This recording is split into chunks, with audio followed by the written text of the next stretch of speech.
Moderator Pak Arul ya. Baik teman-teman semua. Bismillahirrahmanirrahim. Assalamualaikum warahmatullahi wabarakatuh. Alhamdulillah, hari ini kita semua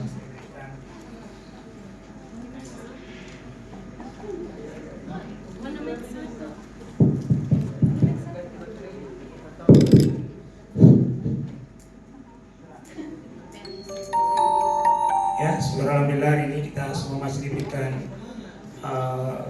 karunia kesehatan, karunia kesempatan bisa ada di sini. Saya juga senang sekali mendapat kesempatan untuk bertemu teman-teman dari Kabupaten Goa, teman-teman Promkes yang ada di Puskesmas, juga mungkin dari desa atau kelurahannya. Iya Pak. Mohon izin yang dari desa atau kelurahan bisa angkat tangan tapi. Ya, ini sebagai apa di desa atau kelurahan? Ibu Di desa. pembina. Iya. Saya desakan semua. Ya. Jadi mungkin pada kesempatan kami saya akan menyampaikan materi mungkin tidak spesifik ke asesmen saja, karena kalau bicara asesmen mungkin 15 menit selesai ya. Nah, tapi karena di sini ada juga teman-teman dari ini bukan pesertanya yang lobit ini, mic-nya yang lobit.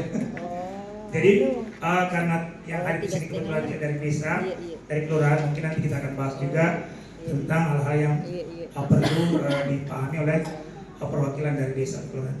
Saya mungkin mau ikut berdiri.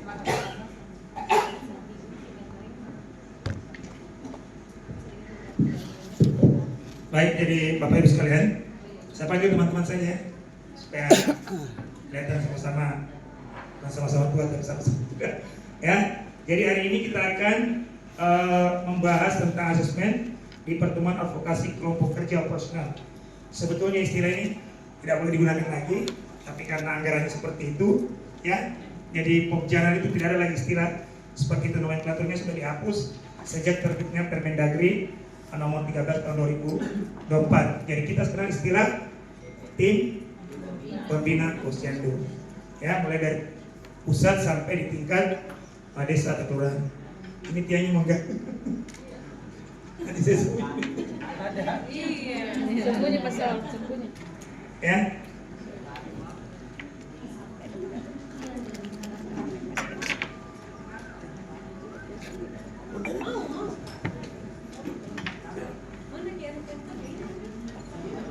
Bukan.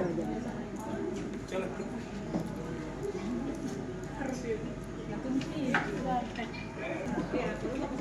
Baik, jadi Bapak Ibu sekalian, kalau kita bicara tentang asesmen, tentu kita bicara tentang kader-kader kita yang sudah mendapatkan pelatihan, ya.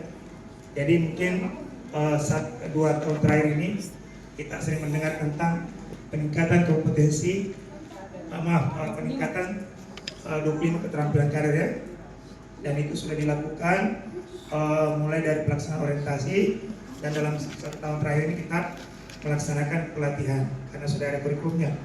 Kebetulan kemarin di Goa itu termasuk yang paling besar kadernya ikut pelatihan, ada 210 orang, tapi sayangnya ada 8 orang yang tidak lulus. Bukan karena tidak apa, mereka tidak mau menyelesaikan pembelajaran karena mungkin ada kendala pribadi masing-masing, ada yang karena keluarganya meninggal sehingga tidak bisa menyelesaikan pembelajarannya. Tapi 202 orang itu sudah mendapatkan sertifikat dan berhak untuk di-asesmen lagi. Ya, jadi kader itu bukan cuma kalau sudah selesai dilatih, berarti sudah selesai. Mereka harus dinilai lagi. Kenapa? Karena nanti akan diberikan tanda kecakapan. Jadi itu nanti yang menentukan bahwa kader ini punya kompetensi atau tidak.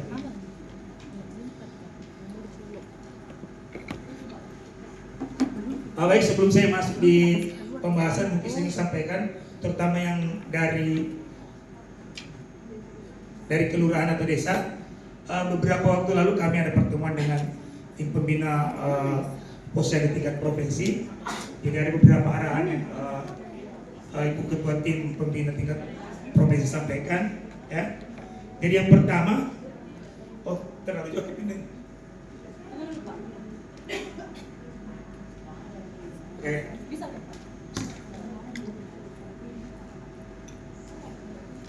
Nah, di Permendagri itu kan dipersyaratkan bahwa setiap posyandu itu harus diregistrasi.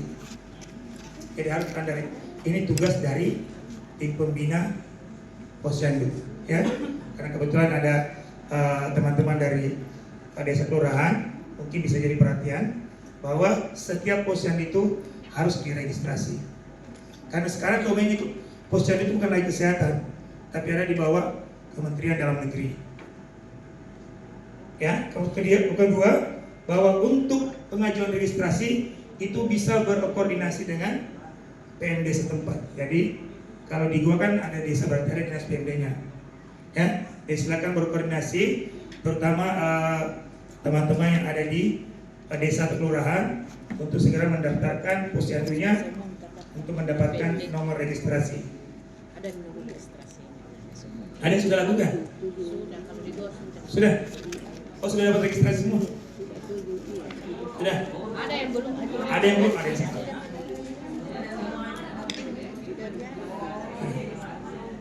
Oke, nanti kita bahas ya. Kalau di Goa yang sudah 6 SPM belum juga? Baru sudah launching. Baru launching nih. Baru ada SK-nya, Pak. Tapi kadernya yang 5 SPM itu sudah ada? Ada yang belum. Oh, ada. Ada yang belum. Ada yang namanya SK. Ada SK-nya. Ya. SK ya, SK kan itu. Itu yang Iya, karena tadi. ini kan juga jadi pertanyaan, bukan jadi pertanyaan. Jadi keluar dari desa dengan kelurahan, terutama yang dari kelurahan. Karena tim pembina posyandu itu strukturnya minimal 19 orang. Itu harus dibayar semua, digaji semua, dikasih insentif maksud saya. Jadi mulai ketua, sekretaris, bendahara, 3 orang ya, ditambah 6 koordinator bidang. Jadi kan MSPM ini koordinator bidang sosial, pendidikan, kesehatan, terapibum, perumahan rakyat dengan sosial, 6 orang. Ditambah minimal 1 kader per bidang kecuali kesehatan, harus 5 orang, berarti 10 orang. Jadi 3, 6, 10, minimal 19 orang per 1 posyandu. Bisa kepelanya Pak Desa dengan kalau Pak Desa mungkin ada Cidana Desa, Pak Lurah tidak ada, kecil Cidana karena kelurahannya. Tapi itu sudah, tapi ini sudah apa namanya, sudah jadi ketentuan yang mungkin kita harus pelan-pelan kita lewati. Nah, ini disampaikan bahwa Kader pendidikan, untuk kader apa lagi? perencanaan RKPD untuk kegiatan posyandu itu harus dimasukkan di tahun anggaran 2026. PUPR. Ya. Jadi nanti dianggarkan melalui OPD atau dinas yang menangani pemerintahan desa atau pemerintahan masyarakat. Jadi nanti anggarannya harus dialokasikan di DPMD atau di Biro Pemberdayaan di Pemkab ya, atau dinas yang menangani urusan pendidikan. Jadi dinas pendidikan juga harus anggarkan untuk peningkatan kapasitas kadernya. Kan pendidikan ada kadernya 1, dia mesti latih. Ya, walaupun pekerjaannya di sana hanya menerima laporan dan mencatat setiap yang menindaklanjuti setiap laporan yang masuk. Tapi mereka tetap harus melatih karena ada SOP masing-masing bidang. Nah, apa yang bisa dianggarkan dalam SIPD di 2006? Yang pertama adalah dukungan operasional. Yang mungkin perlu transport. Ya. Kemudian apa lagi? Yang kedua, peningkatan kapasitas SDM.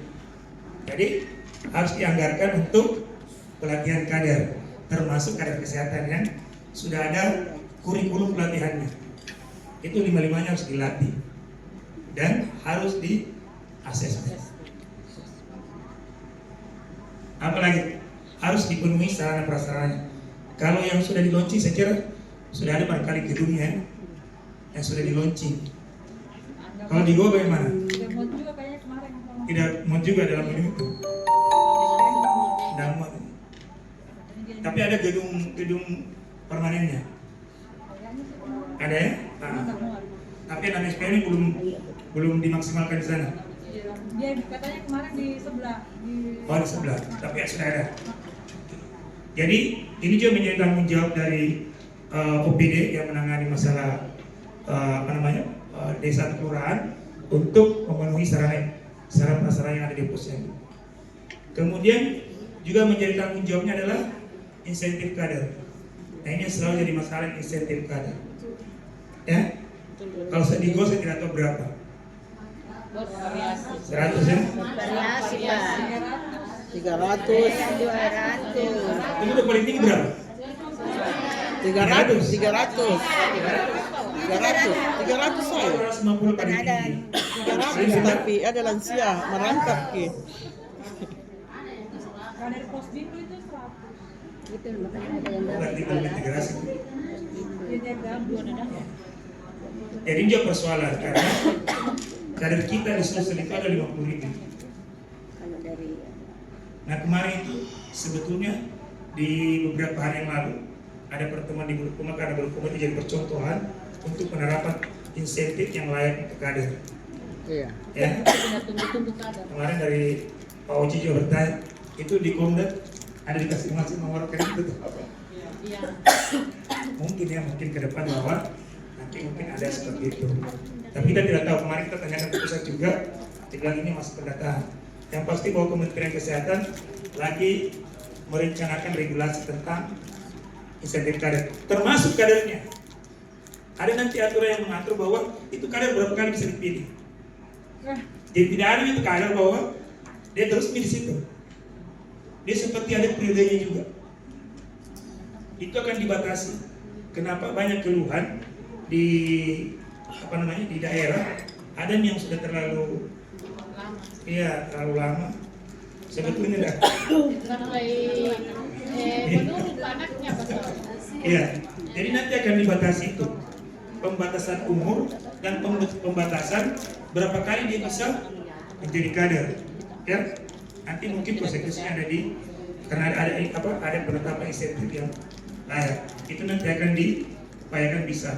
Karena memang ada beberapa yang bertanya, bagaimana caranya untuk kader Kak? Susah taunya mau karena kalau Pak Desanya atau Pak Desanya sudah SK kan, Desanya sudah seperti itu kan? Iya. Tergantung Pak Desanya siapa yang mau tunjuk. Biasa sudah dilatih, diganti sen lagi. Kamu kan pendukungnya Pak Desa. diganti lagi Tentunya sekarang itu Pak Desa berapa tahun? 5 tahun 6 6 tahun. tahun betul? Iya. Tapi paling banyak berapa dari 3 ya? Iya, 18 tahun. Jadi bisa saja kadernya itu 18 tahun jadi kader di situ. Nah itu semua mau dibatasi. Nah untuk pelanggaran ini harus dikomunikasikan dengan Bapeda setempat.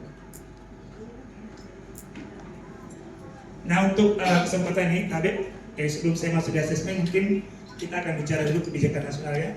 Karena kan tidak runut kalau tiba-tiba saya masuk bicara tentang asesmen. Mungkin teman-teman Profes sudah banyak tahu bahwa bagaimana kebijakan nasional posyandu bidang kesehatan kita.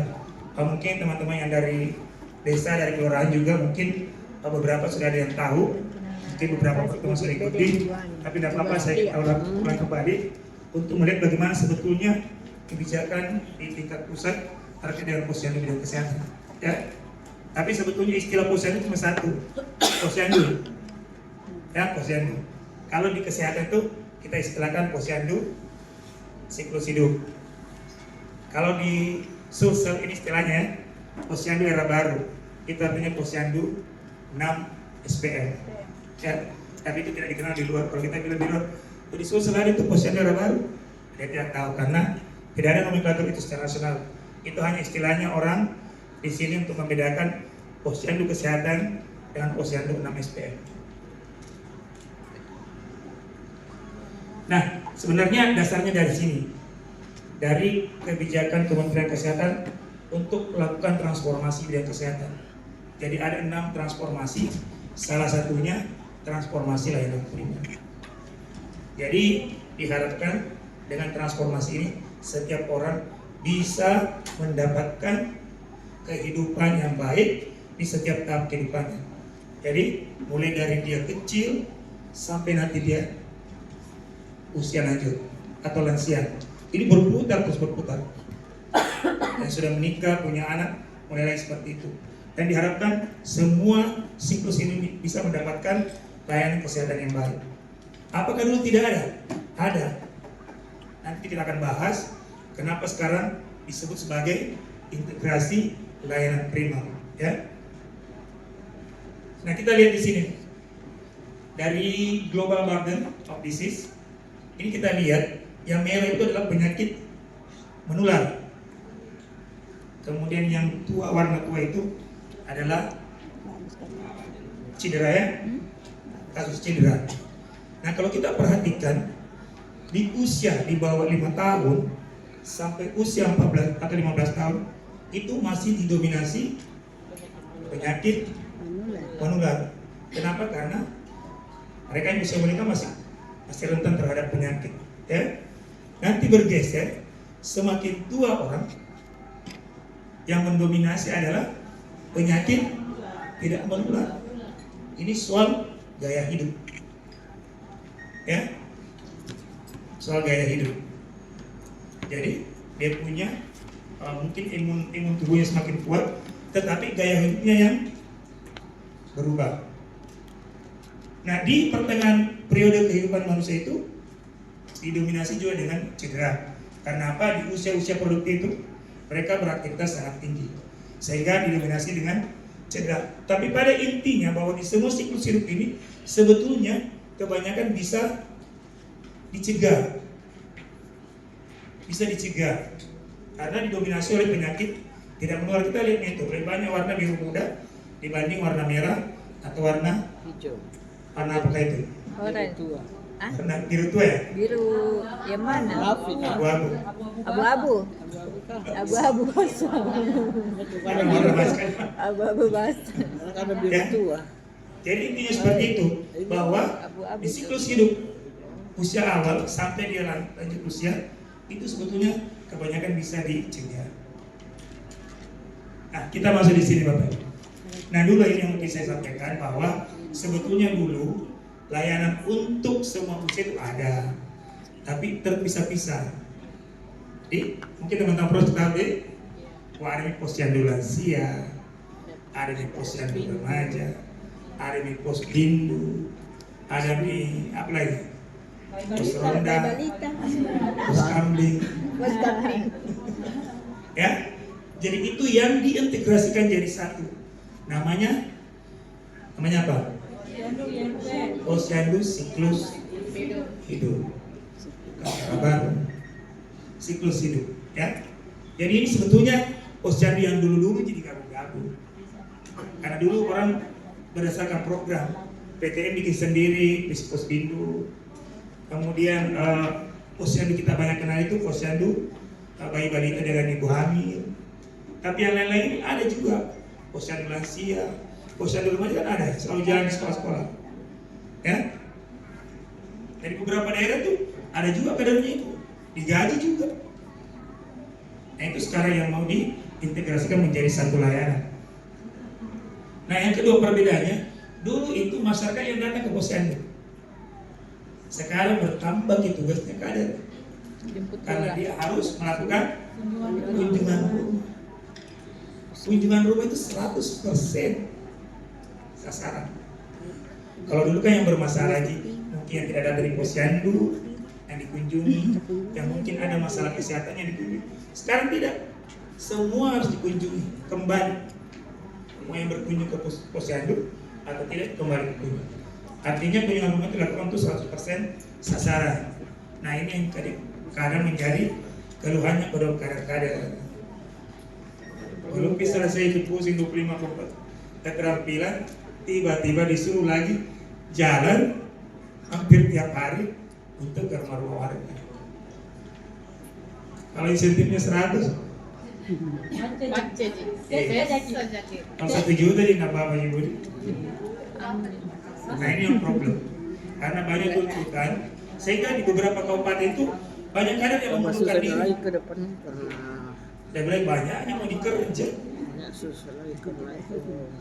Tapi orang dia takut. masuk di jaminan kebenaran 100.000. koperasi merah koperasi putih. Ya. Iya, satu desa. Tapi saya lihat, kalau saya lihat seperti di Maros itu tergantung sebetulnya kepedulian pimpinan daerah, pemimpin daerah.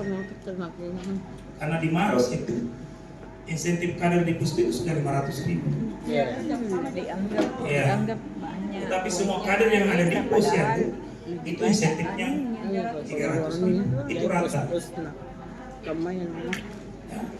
Jadi khususnya di Pustu itu sudah dibayar dengan insentif 500.000. Itu tergantung pemimpin daerahnya. Kalau di Makassar itu 100.000 potong pajak.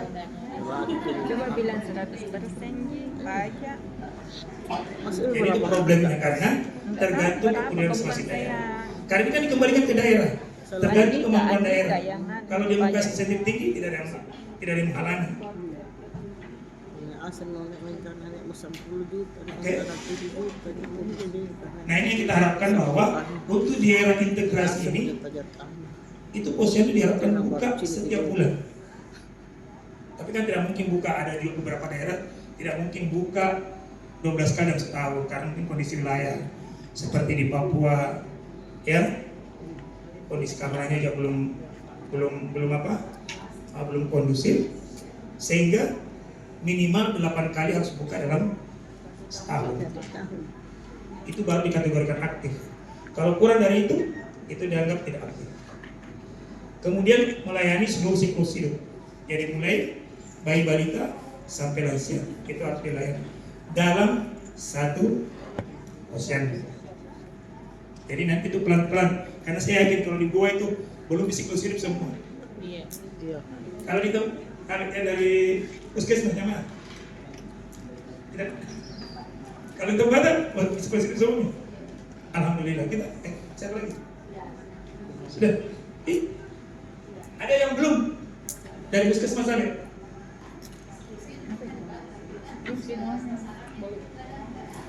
Nah, bukan masalah itu. Maksudnya sudah dulu jadi siklus hidup. Sudah? Oke. Sudah siap semua. Ada yang belum siklus hidup? Maksudnya puskesmas lain kan tadi sudah Bu ya? Sudah. Ada yang belum dari puskesmas? Masa gua semua siklus hidup? Saya tidak percaya. Ada yang belum. Hah? Atau sekarang ini siklus hidup? Oke, nanti kita lihat datanya. Siap semua. Ya. Kemudian yang tadi sampaikan bahwa ada kunjungan rumah. Ya. Nah, apa yang harus dilakukan? Pertama kan kementerian sudah melakukan pemetaan program posyandu programatik ini, kayak Pospindu yang punya PTN, kemudian posyandu lansia, remaja kan ada di PC kalau tidak salah. Nah ini yang kemudian disatukan jadi satu posyandu yang disebut sebagai posyandu siklus hidup. Nah setelah itu ditetapkanlah masing-masing target wilayahnya, karena kan tidak bisa juga satu posyandu dikasih sasaran banyak-banyak karena ada kunjungan rumahnya, ya. Jadi harus dibatasi, diperhitungkan itu. Kemudian selanjutnya harus ada pembinaan. Kalau sudah siklus hidup, berarti kadesnya juga harus siap memberikan layanan siklus hidup. Sekarang itu tidak boleh itu kader. Kalau dulu di pendaftaran di situ dia tidak boleh. Kalau di situ kemudian itu cukup tahu saya nggak bisa. Dia harus bisa di meja 1, meja 2, 3, 4 sampai 5. Harus begitu. Emangnya dia mesti Jadi memang saya kepala bidan yang keempat. Ya. Iya, bukan bidan. Jadi dia harus dilatih dengan 25 keterampilan.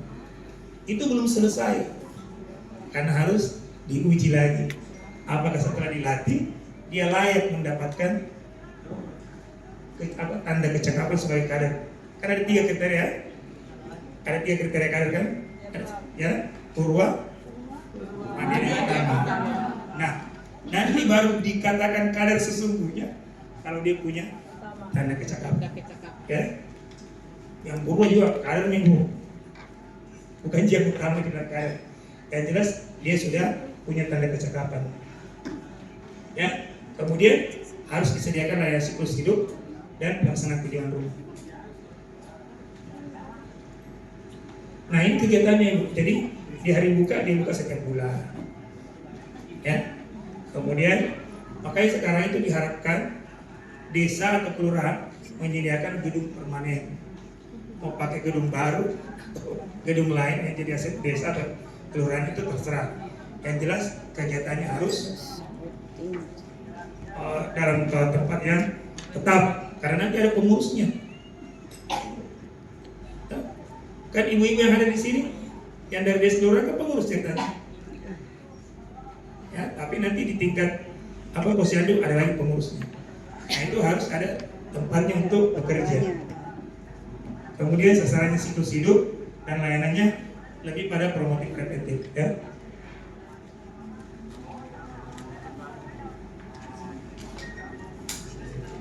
Nah, bagaimana dengan indikator dan target yang ditetapkan oleh kementerian dan provinsi?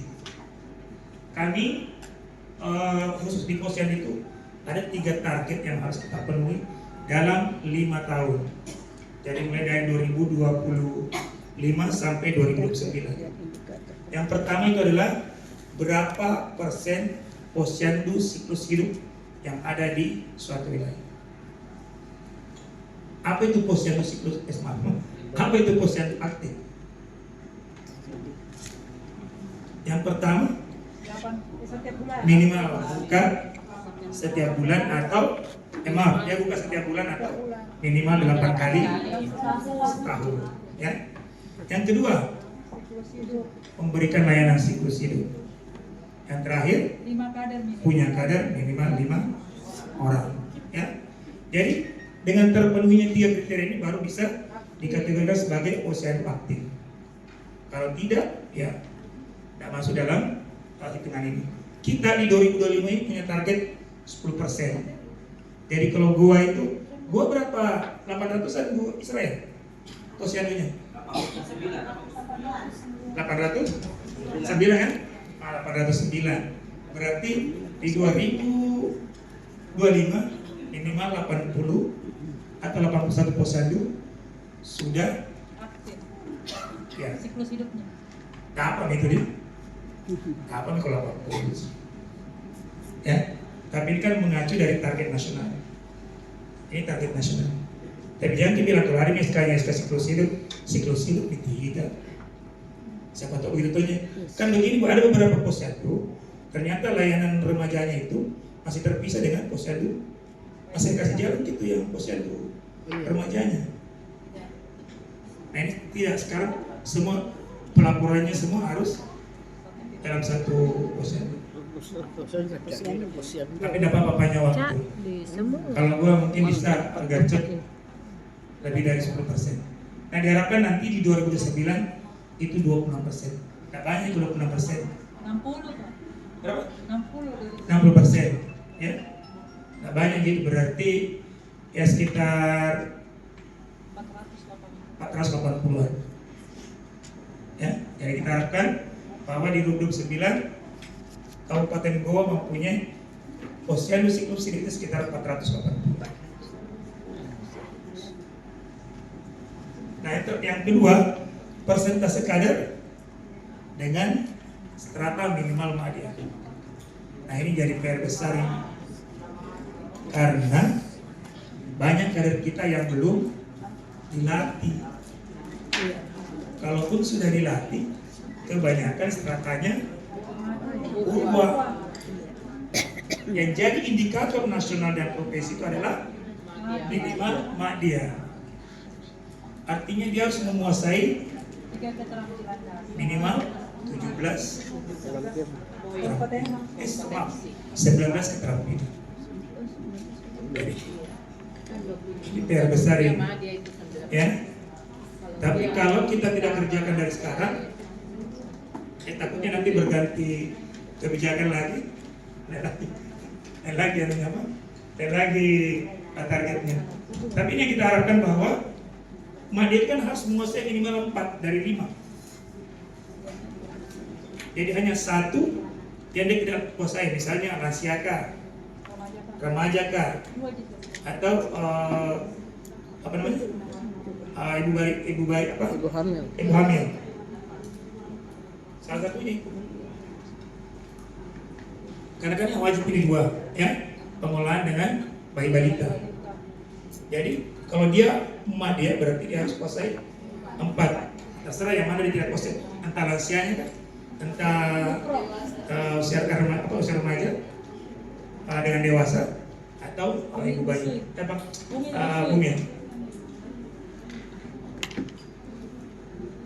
Kemudian yang ketiga, nah ini jadi indikator nasional. Ini saya juga tidak ngerti nih. Ini kan disebutkan bahwa minimal 75% posyandu siklus hidup yang aktif. Ya, ada tadi targetnya berapa? 10. 10%. Ini mungkin bisa saling menutupi Pak, Iya. dari desa lain. Atau Bukan, ini menghitung kecamatan. kabupaten. Iya. Jadi kalau kabupaten itu dia sudah mencapai 75%, berarti dia sudah dianggap memenuhi kriteria. Kalau 25% itu berarti minimal 6 kabupaten di tahun 2005 harus punya posyandu siklus hidup minimal 75%. Mudah-mudahan gue bisa ya, jadi salah satunya. Bisa lah. Prokesnya kan hebat-hebat, ya. Bisa kan? Apa yang Pak Oji bilang, apa yang Pak Oji? Insya Allah bisa.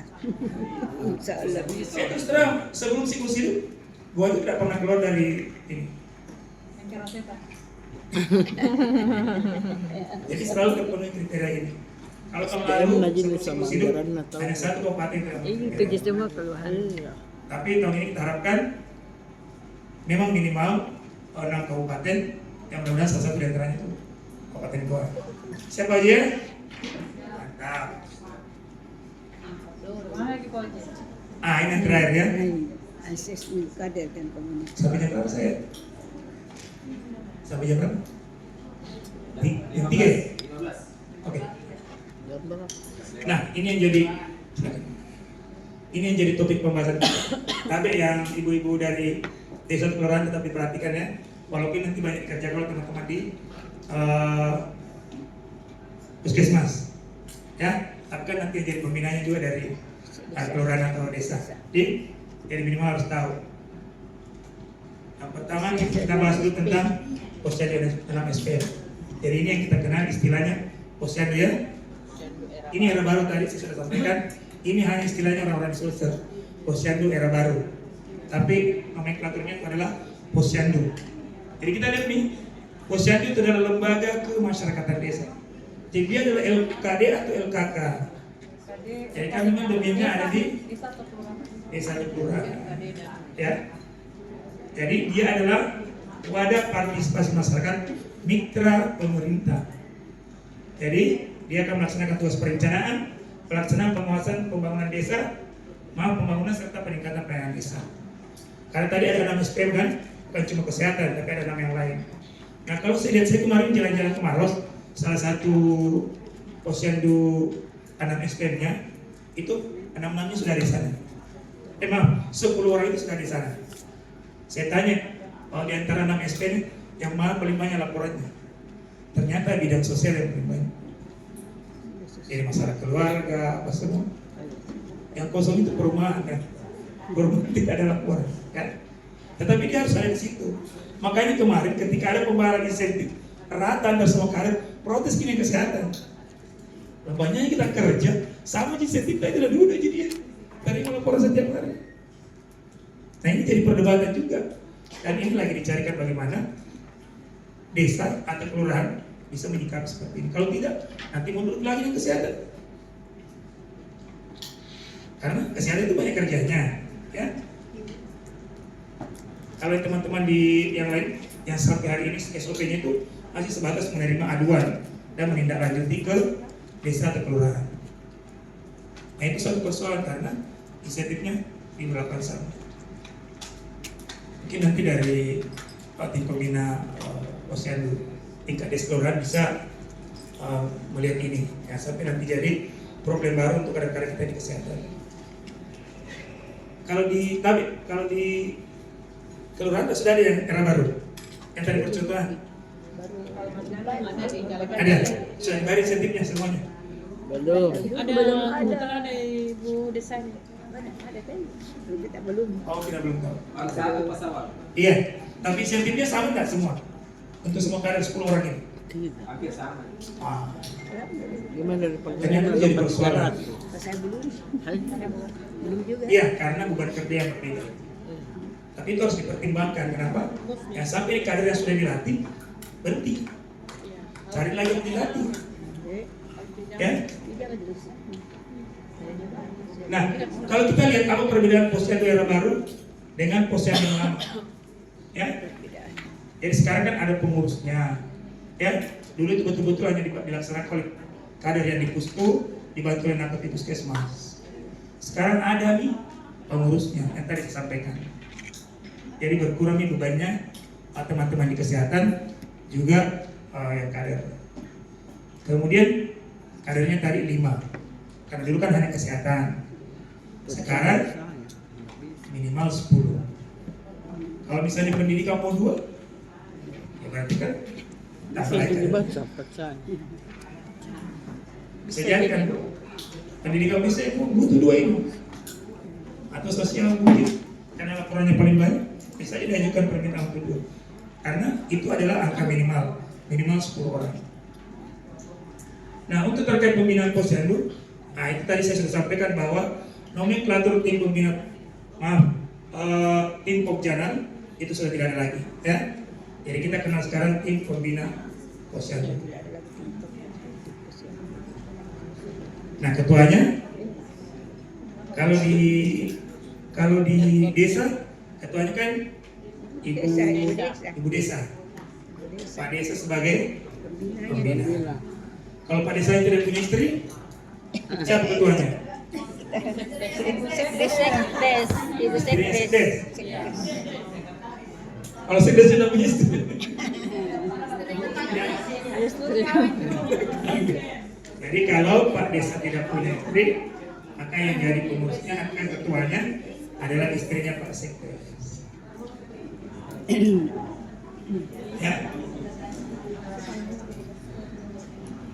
Jadi pengurusnya posyandu dibantu oleh tim pembina.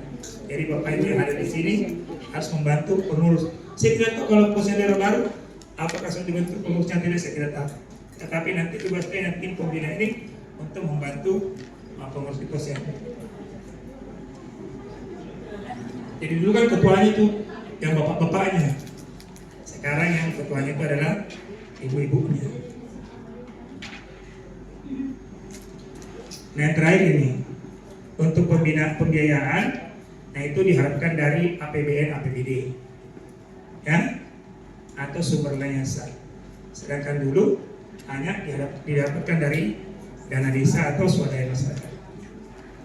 Nah, insentif kader nilainya tidak standar. Sekarang diharapkan ada standar untuk insentif yang layak untuk kader, ya. Itu yang diharapkan, nanti mungkin akan ada. Ini saya juga mau sampaikan, itu kan kemarin keluhannya kalau kader, terutama yang puskesmas ya, banyak sekali mau difotokopi nih. Itu juga keluhannya terkait banyak.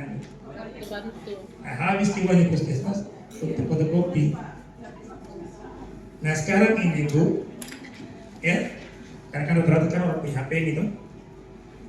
Itu sekarang lagi dikembangkan namanya kader kita, aplikasi untuk kader. Jadi nanti pelaporan itu lewat HP nih, ya, tidak ada nih kertas. Nah bagusnya ini aplikasi, kalau offline tetap bisa mencatat. Nanti ada sinyal baru terkirim datanya. Ini lagi diuji coba di Maros. Nanti kalau misalnya berhasil di Maros, itu akan dipakai untuk seluruh posyandu yang ada di Sulsel. Dan percontohan yang 3 di Papua, Surabaya, dan kebetulan Sulsel kita terpilih sebagai salah satu. Jadi mudah-mudahan kemarin kalau kita lihat di Play Store itu ada kader kita, tapi tidak bisa bikin pun nama kader kita karena hanya kader-kader yang dari Maros yang boleh masuk. Ya, dan mudah-mudahan dalam 1-2 tahun ini bisa. Sebenarnya sudah dicoba 2 tahun lalu di Papua dengan di Surabaya. Nah, kalau di sini tinggal bagaimana melihat kesesuaian dengan wilayah yang ada di Sulsel. Mudah-mudahan bisa. Nah, kita masuk ke posyandu inklusif. Paham di semua. Apa itu posyandu inklusif? Jadi yang memberikan layanan untuk semua tahapan kehidupan, mulai dari bayi Mulai sampai dari lansia. ibu hamil sampai lansia. Jadi kalau di posyandu itu kan penguatannya di mana? Di promotif preventif. Ya, makanya di sana kaitannya banyak penyuluhan, screening, kemudian suplementasi. Nah ini yang diharapkan bisa diberikan kepada semua kelompok umum. Nah kalau di Sulsel memang, kalau data tahun lalu itu baru 56% posyandu kita itu siklus hidup. Itu berdasarkan laporan teman-teman di puskesmas. Ya, kita tidak tahu di lapangannya seperti apa. Apakah memang siklus hidup atau hanya sebatas sudah disebut sebagai siklus hidup. Ya, karena filteringnya di Komdat itu kan ada teman-teman di puskesmas. Ya, tapi fakta di 2024 itu 56 posyandu kita itu adalah posyandu siklus hidup. Ya, saya tidak tahu kalau di gua berapa.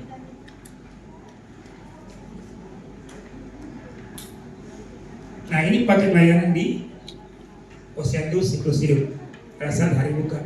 Jadi itu penyuluhan, deteksi dini, imunisasi, suplementasi. Ya, kalau ada hal-hal yang perlu dirujuk, harus rujuk ke paskes yang lain. Makanya di posyandu itu harus tetap didampingi oleh nakes setiap melakukan layanan.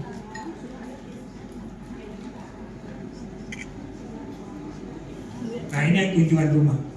Kalau kita lihat kunjungan rumah sebetulnya itu lebih banyak mengidentifikasi sasaran yang tidak patuh dalam pengobatan, ya.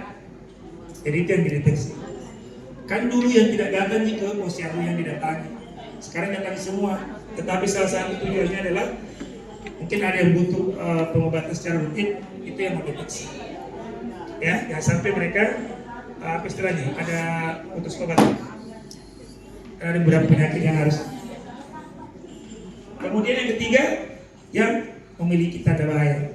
Jadi misalnya ibu hamil, yang mungkin yang ada tanda bahaya seperti pendarahan misalnya. Nah tujuan dari posyandu itu untuk itu. Tujuan untuk kunjungan rumah seperti itu.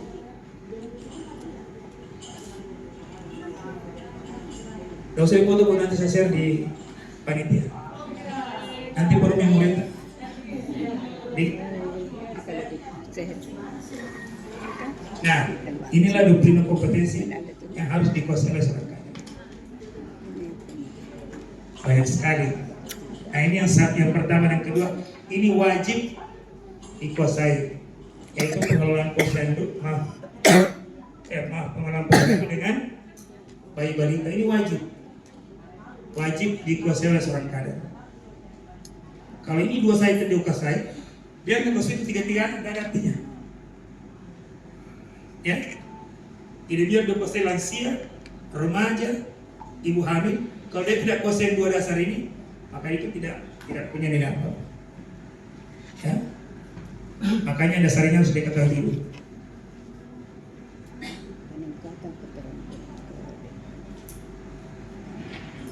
Nah, kita ke data Komdat dulu. Coba kita lihat di gua 809 posyandu belum aktif mungkin.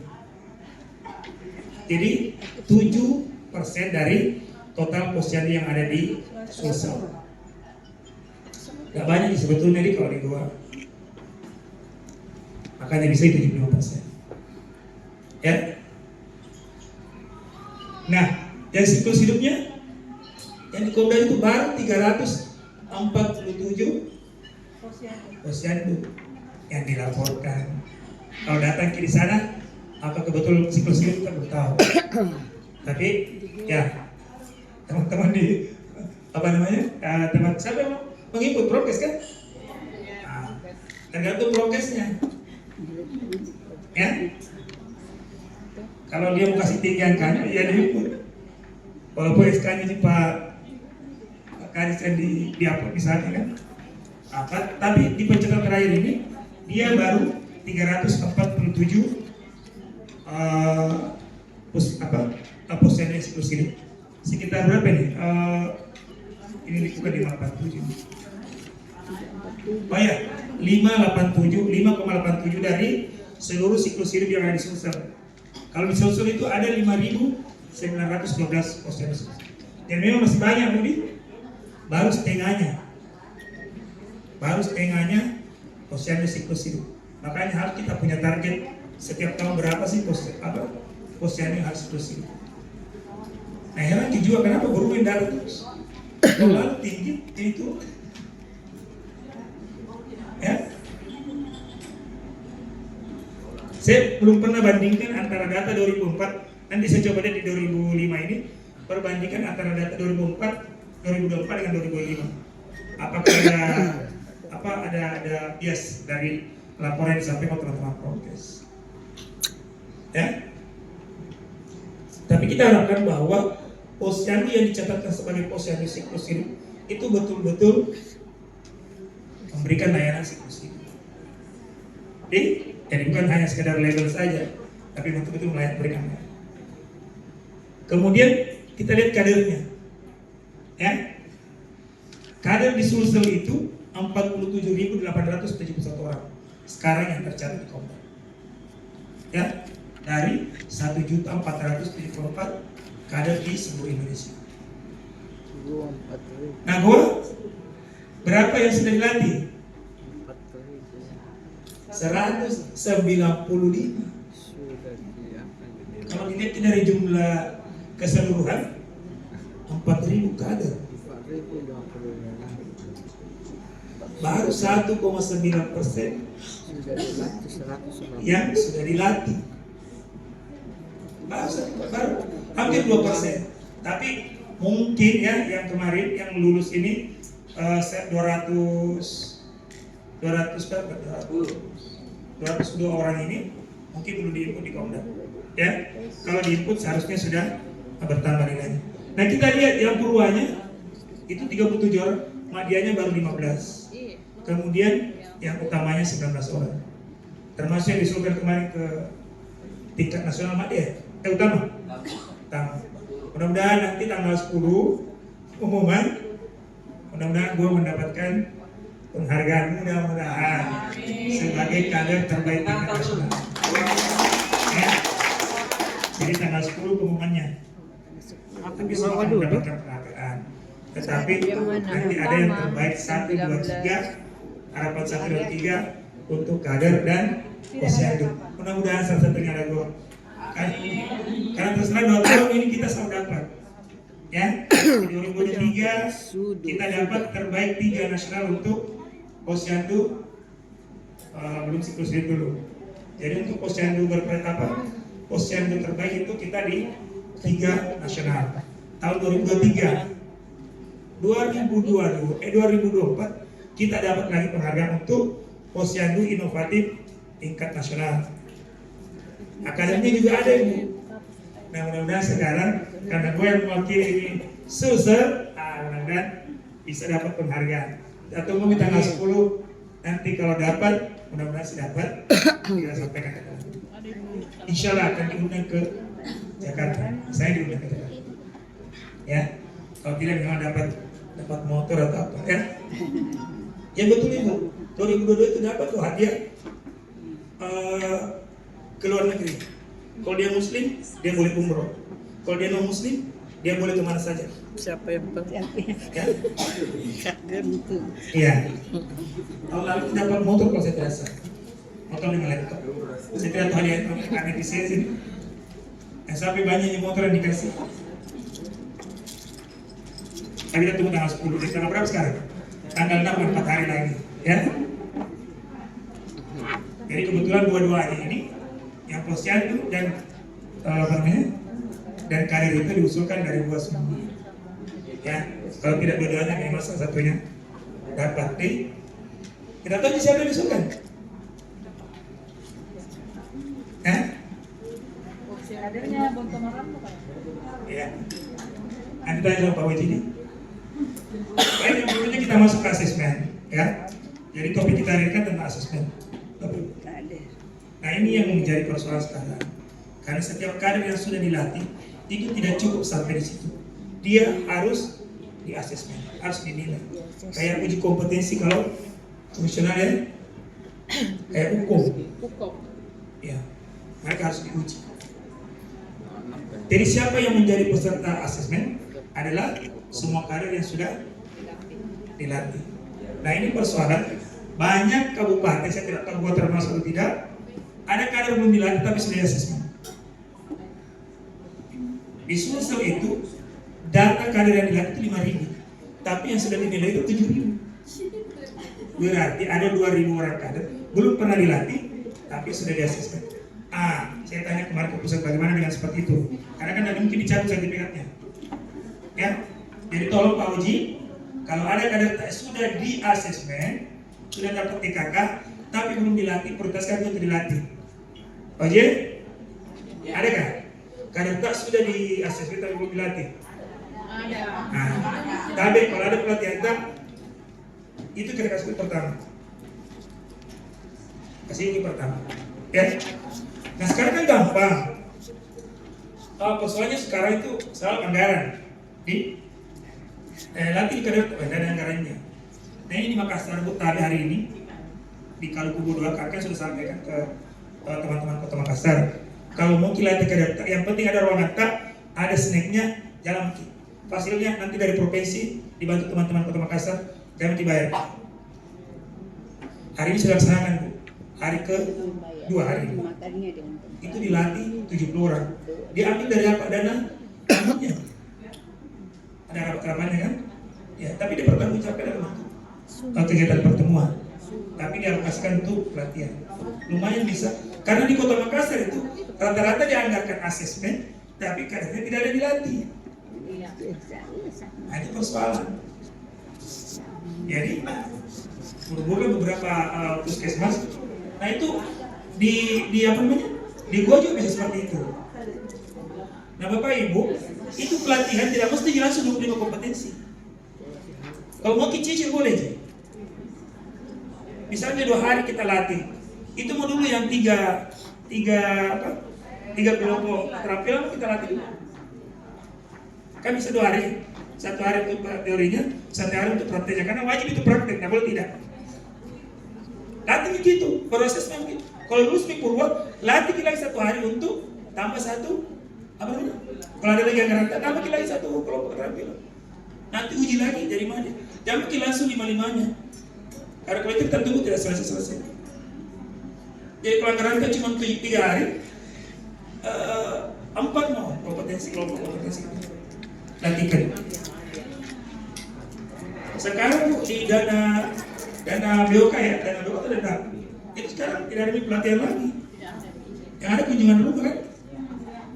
Jadi kalau tidak mandiri dilakukan pelatihan, ini tidak goyang yang kita diangkat, tidak goyang. Segitu-gitu juga terus sampai kiamat. Karena tidak ada anggaran untuk pelatihan. Jadi harus mandiri. Ya teman-teman di desa di kelurahan bantu. Itu kami bisa jadi mati kantor desa, balai desa, dan makan minum. Kalau tidak mau sampai sore, setengah hari bisa, tapi ya rentang waktunya bertambah pasti kan, karena kan harus tetap dipenuhi kurikulumnya. Jadi kita sebenarnya dikasih keleluasaan sama kementerian, kalau tidak cukup anggaran latih secara bertahap. Kalau sudah baru di asesmen. Ya. Terus siapa yang nilai? Yang nilai itu adalah kader ya. Nakas yang sudah dilatih. Nah, saya tanya tadi, ada kan nakas di gua sudah dilatih tapi bos? Ada. Setiap puskesmas. Kalau ada lengkap. Tapi jadi dua itu memeriksa mengasesmen di tempat yang sama tidak bisa. Harus di crossing antara puskesmas A dengan puskesmas B. Ya, selama ini kita crossing tidak pernah menilai, tidak kan? Yang terjadi apa? Lulus semua, mati utama lagi. Dia sendiri. Sama persoalan sekarang Pak akreditasi puskesmas. Ada puskesmas sekarang tidak paripurna, semua paripurna. Apa yang penting? Paripurna kan? Pertama, kalau gimana sih? Jadi pada saat melakukan assessment, Kalau misalnya nakes di taruhlah di gua ini nakesnya ada yang belum dilatih, silakan ambil dari dinas. Kalau dinas juga belum dilatih, ambil ke pemangku program. Gak masalah ya. Karena pemangku program lebih paham itu programnya. Cuma mungkin belum ada sertifikatnya. Tetapi kalau tidak ada, silakan dipakai. Tapi kan di gua ada itu dua. Berarti cocok. Nanti crossing saja. Kalau yakin Kiki bisa ke objektif, nah bisa dari satu puskesmas nilai kadernya masing-masing. Tapi kayak orang Indonesia itu susah. Kalau orang Indonesia susah itu. Makanya tuh Kemenkes bilang crossing antara puskesmas A dengan puskesmas B. Jadi ambil kisah itu dari puskesmas tetangga A, dari tim penilai. Ya.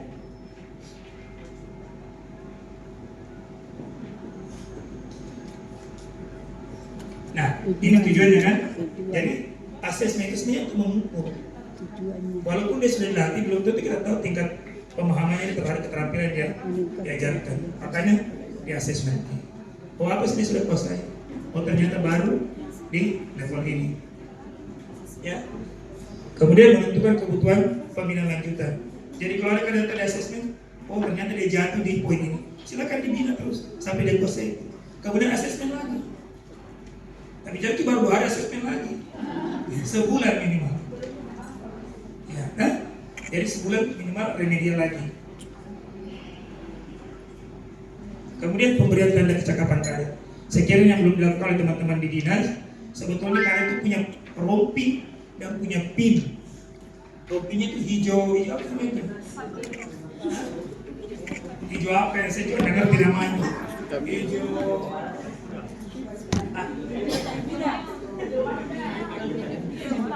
Oh ya hijau menyala, hijau stabilo. Itu ada nanti pinnya.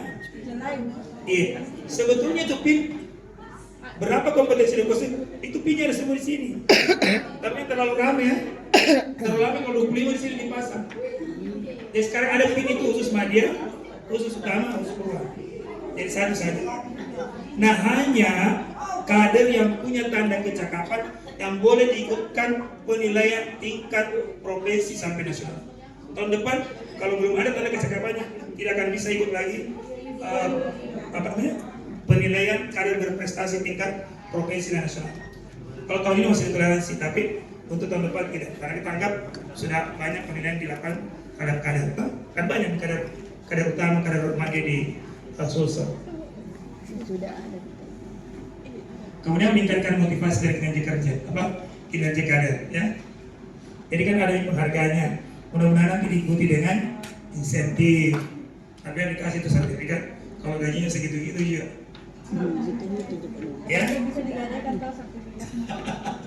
Masih digadaikan. Jadi memang harus ada kerjasama dengan ya pemerintah desa atau kelurahan. Nah bisa membuka posyandu sekarang bukan punyanya kesehatan saja. Iya punyanya di desa karena 6 SPM di dalamnya. Jadi kita yang di kesehatan hanya bertanggung jawab untuk siklus hidupnya. Selebihnya ya termasuk dari insentif sudah disampaikan bahwa di Permendagri itu ada tanggung jawabnya di bawah desa atau kelurahan ya.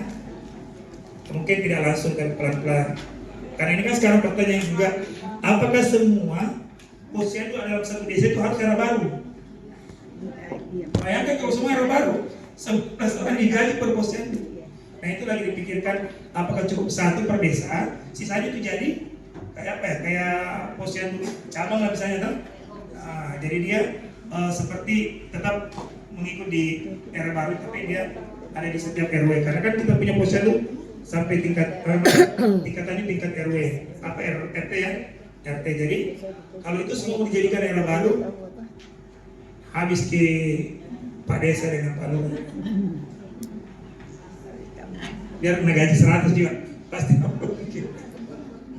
ya. Jadi ini kita koordinasi dengan PMD supaya menetapkan regulasi yang pasti, apakah semua harus perlu jadi posyandu era baru atau tidak. Karena kalau semua ada di. Nah bagaimana pelaksanaan asesmen? Jadi pertama harus memang di bawahnya dinas kesehatan. Jadi yang dari dinas kesehatan yang mengatur pelaksanaan asesmen. Ya, jadi jadwalnya itu dia harus atur. Siapa yang menilai? Itu kan yang menilai harus di SK kan. Bahkan kalau perlu ada SK, mungkin Pak Bupati, kalau gua Ibu Bupati atau Pak Kadis. Di SK kan semua itu yang jadi penilai. Ya. Nanti jadwalnya ditentukan oleh koordinasi puskesmas dengan dinas kesehatan. Kemudian dinas kesehatan memfasilitasi penyusunan skema penilaian. Jadi tadi saya sampaikan bahwa kalau orang dilatih tidak langsung jadi prima kompetensi. Jadi nanti bisa diatur, dinas bisa lihat. Oh ini berapa kadar ini berapa kompetensi dia mau diuji. Kalau misalnya cuma 17, nanti ditentukan seperti itu. Ya. Yang terakhir itu harus dicatat di microsite. Ini sudah berjalan, teman-teman di Prokes sudah melakukan ini setiap. Ini kalau di teman-teman di Prokes masih ada kendala di microsite? Aman. Maka. Nah kalau masih ada kita bikin Zoom untuk Komda. Karena di komponen lain juga bisa ada kendala seperti itu. Katanya sudah ikut sekian, dan tercatat cuma sekian. Ya. Oke, nah ini contoh jadwal penilaiannya dan contoh skema penilaiannya. Ya, jadi ini sifatnya tentatif, tidak wajib Ji. Jadi ini bisa teman-teman dari dinas kesehatan mengatur pola penilaian seperti ini. Nah, ini yang disebut daftar pilih. Kalau teman-teman yang sudah pernah menilai pasti sudah familiar dengan voting, ya. Tapi kadang ada salah pengisiannya tadi. Ini yang teman-teman yang sudah dilatih, yang puskesmas, yang teman-teman puskesmas. Halo. Atau saya keluar boleh?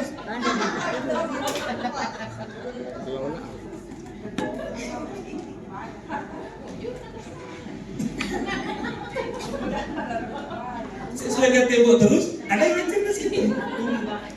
Saya sudah tersinggung lihat tembok ini. Nah kita lihat. Jadi teman-teman yang di puskesmas sudah familiar dengan ini. Daftar pilih kan? Tapi terkadang pengisiannya keliru. Kita tahu ada beberapa kata pengisi angka setengah. Di Bentuala. Bisa bentuk apa? Di depan Aura Bin. Padahal kan diisi cuma Di Aura. sesuai dengan tidak sesuai. Nanti ada serlu. Tapi ada teman-teman yang diisi setengah. Nah bilang tahu sedikit tapi tidak lengkap. Jadi tidak semua terus masuk ke tiga itu. Tidak.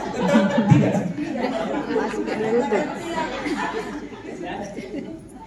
Nah bilang itu penilaiannya Bu, kalau ini setengah, di sini juga setengah, dan satu ya. Tapi tidak boleh. Dalam penilaian itu cuma dikenal sesuai dengan tidak sesuai.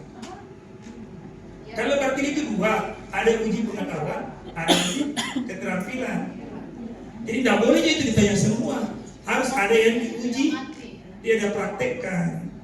Lebih bagus pada saat misalnya hari buka kita bisa amati. Nah itu yang mesti kita perhatikan. Jadi nari tidak setengah. Jadi angkanya cuma 1 dan 0. Nanti kalau dia 80% baru bisa lulus. Jadi kalau ini pertanyaan seperti ini, satu saja tidak sesuai. Kedua saja tidak sesuai, itu sudah tidak lulus. Tetapi itu bisa saja penilai A itu beda cara menilainya dengan penilai yang kedua. Tapi itu otoritasnya masing-masing, tidak boleh diganggu. Boleh saja si penilai A bilang sesuai kita tahu, ini bilang tidak, masing-masing punya otoritas sebagai penilai. Yang bilang, tidak sesuai itu, kenapa kasih sesuai? Tidak boleh, mereka mengatakan. Jadi nanti setelah itu baru dihitung berapa nilai. Kalau mencukupi angka 80%, berarti dia bisa lanjut. Kalau tidak, berarti diuji khusus untuk poin yang tidak dia luluskan. Berarti digopar semua ini.